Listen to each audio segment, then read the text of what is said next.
gentlemen, give it up for Scott James. Contestant number 5, put your hands together for a funny young man, Jeremy Hellwig. Here comes Jeremy.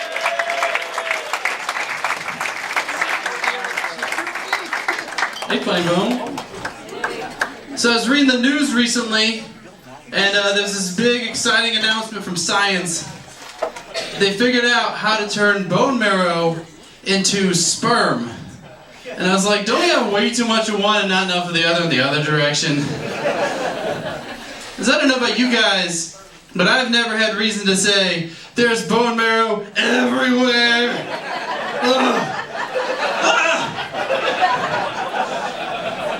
That joke is gross.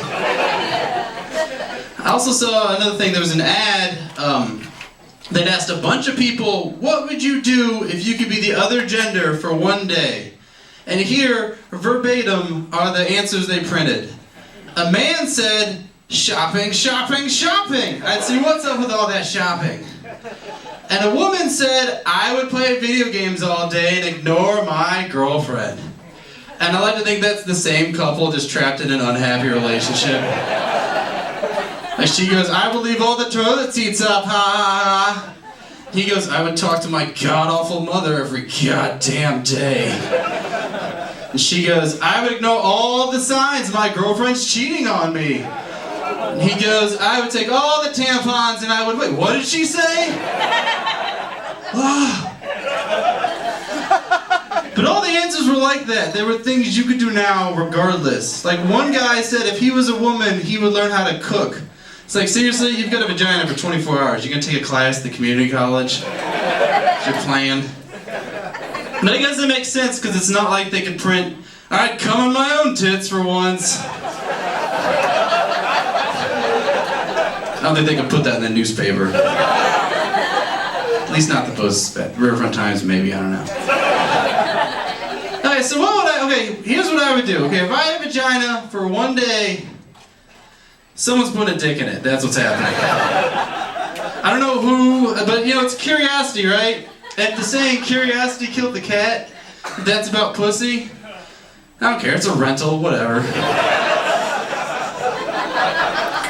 But it sounds like a stressful situation, because it's like, you know, I feel like at some point I'd be like, hey man, this carriage is turning back into a pumpkin at midnight. You'd rather not still be on board.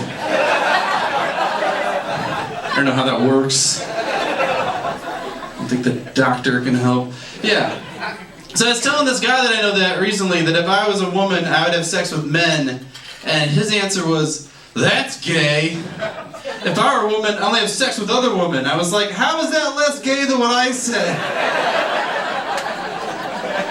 I'd still fuck women, but I'd do it like a man. You and what penis? You understand the central premise here. But I wasn't too surprised, because this is like the dumbest person I've ever talked to in my life. Like he was trying to tell me you shouldn't have to wear your seatbelt. And his reason was, anytime the government makes you do anything, oh, that's slavery. And I was like, you can't be like, thing I don't want to do equals historical atrocity. That's not how it works. You can't be like, what, can't buy beer after 1:30? Just like when Hitler was in charge. Oh my God. Life is so hard. Obama's making me buy health insurance. Someone called Nelson Mandela, apartheid's back. So hard. Can't get my baby drunk. What is this, the Turkish genocide of the Armenians that occurred during World War I under the Ottoman Empire that the modern Turkish government has still never apologized for? Even though the international community keeps calling them out for it, they won't even admit it happened? My life is just like that example.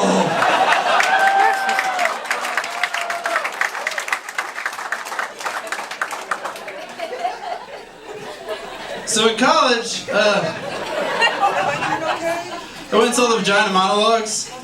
Yeah, woo. It was a good play. Like, it was interesting. I learned a lot. It was good. But one part was obnoxious because the host came out. I don't know if they always do it. And she was like, vagina. Yeah, that's right. We're talking about vaginas. Look how surprised you are. It was like, lady, the name of the play is The Vagina Monologues. I'd be more surprised if they didn't talk about it. Like, that'd be weird, right?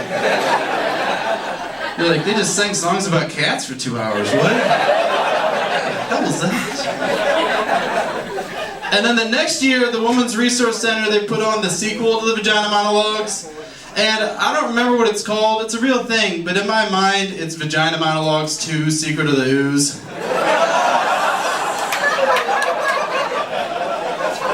If you think that joke's gross, it's not. I just like Ninja Turtles.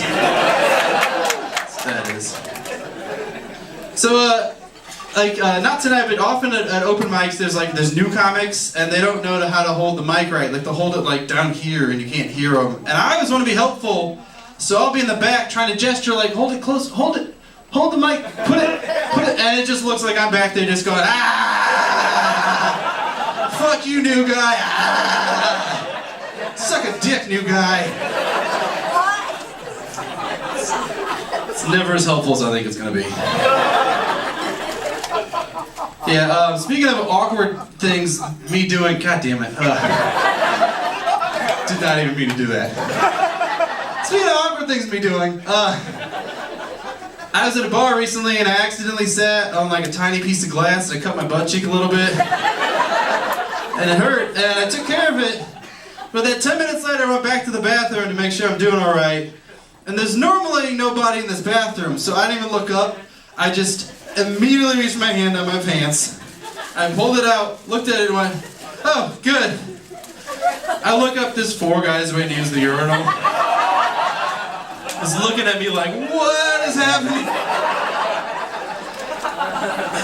So you know how when people see you do something embarrassing, you kind of mutter an excuse to yourself, but out loud so they can hear it? Like you're pushing on a door that says pull, you're like, oh, this door gets stuck every time, right guys? Or you tell a shitty joke on stage, you're like, oh, that's a new one. I tried to do that, except what I said was, just checking to make sure my butt's not still bleeding.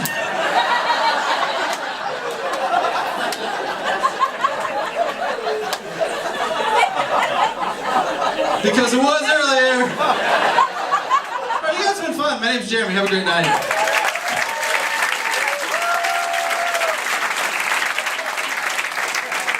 Jeremy Hellwig, ladies and gentlemen. Keep it going for Jeremy.